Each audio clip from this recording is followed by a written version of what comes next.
The United States has joined the war between Israel and Iran. Nuclear sites have been bombed. The possible World War III coming up if Russia and China will join the Israel and Iran war. For 40 years, Iran has been saying death to America, death to Israel. They have been killing our people, blowing off their arms, blowing off their legs.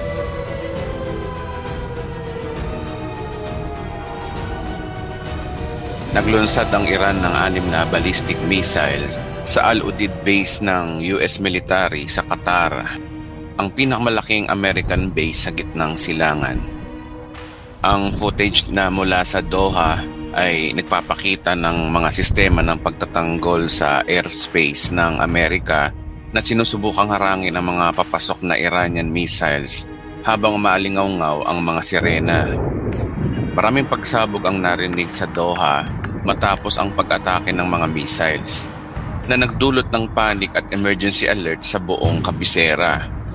Hindi bababa sa isang missile ang iniulat ding tumama sa US Al-Assad Air Base sa Western Iraq ayon sa mga mapagkukunan ng depensa.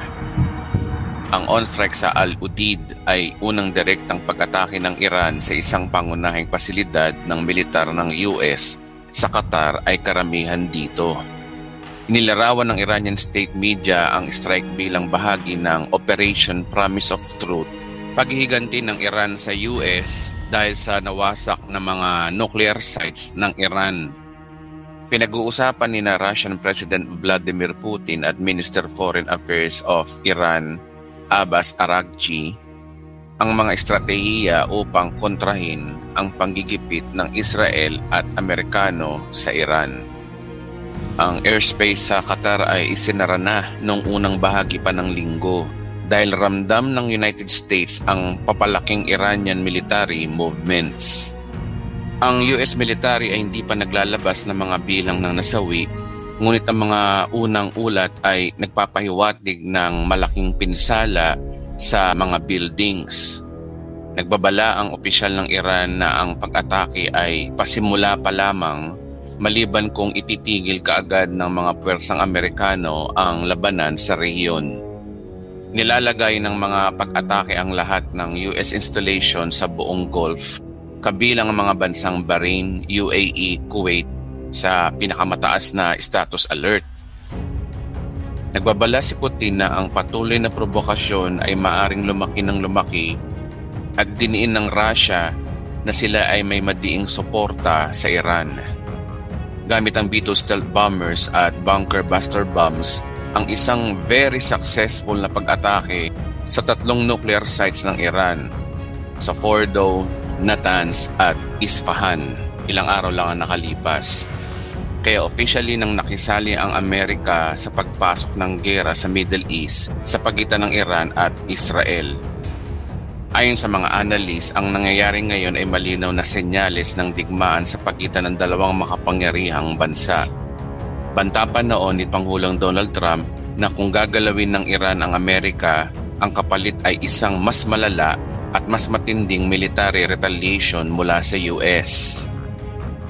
Kaya simula na ito ng walang katapusang gantihan sa pagitan ng US-Israel laban sa Iran. At mas nakakatakot nito, magkakaroon na parang magnet na sumali na rin ang Russia at China dito.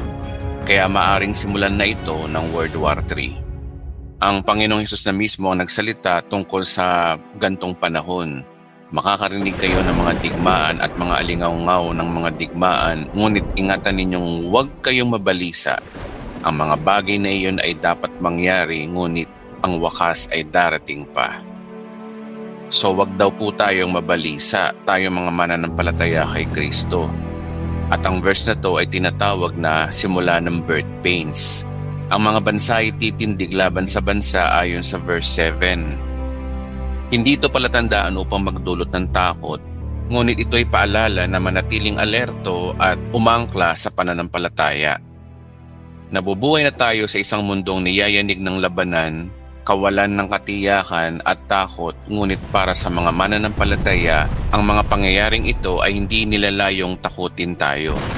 Sa halip pinapaalala nila sa atin na malapit na ang pagbabalik ni Kristo.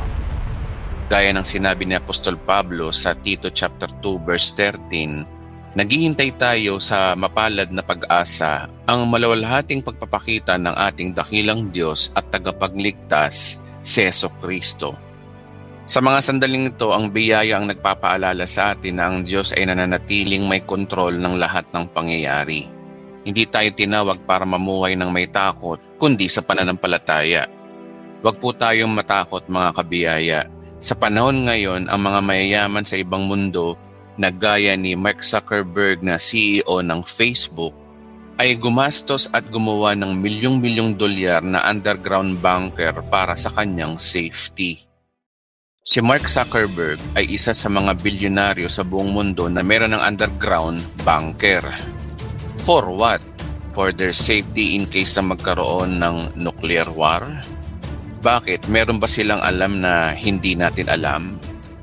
Pwedeng oo, meron silang alam na hindi nga natin alam. Pero tayo mga mananampalataya kay Kristo ay meron namang tayong alam na hindi naman nila alam. Kung babasahin natin ang Isaiah chapter 2 verse 19, magtatago ang mga tao sa mga yungib na bato at mga hukay sa lupa upang kanilang matakasan ang puot ni Yahweh at ang kalwalatian ng kanyang karangalan kapag siya'y nagbangon upang sindakin ang daigdig. Hindi nila alam na darating ang oras ang Diyos ay sisindakin ang buong daigdig. Ang mga taong wala sa Panginoon ay takot sa tribulation na darating. Ayon sa verse na yan ay propesiya para sa mga wala sa Panginoon. Pero kung ikaw ay tunay na mananampalataya kay Kristo, hindi mo dapat katakutan ang World War III. Dahil ayon sa propesiya, ang World War III ay senyales na malapit nang lumitaw ang Antikristo.